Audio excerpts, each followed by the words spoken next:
আল্লাহ রাসূল বলছেন যে এর ফল বিদ্যা উঠে যাবে, মূর্খতা বেড়ে যাবে, মূর্খতা বর্ষণ হবে। তো 20 বছর আগে এই গ্রামে যত শিক্ষিত মানুষ ছিল আজকে তার চেয়ে কম না বেশি? বেশি। তাহলে আল্লাহ রাসূল কি মিথ্যা কথা বলেছেন? তাহলে কিভাবে উত্তর হবে?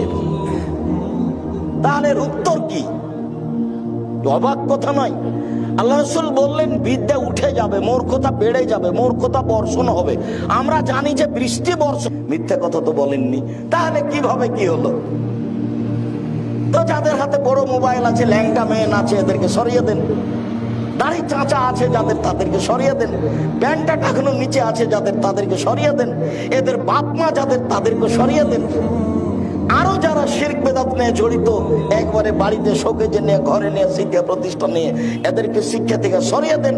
দেখেন তো মূলে যে ওই কোম্পানির ওষুধ লিখে, যে কোম্পানিটাকে টাকা দিয়েছে পচা ওষুধ লিখে, তো ওর বাপ যে ওকে লক্ষ লক্ষ টাকা খরচ করে পড়ালো, তো কি করলো জাতির? একটা আস্ত শয়তান।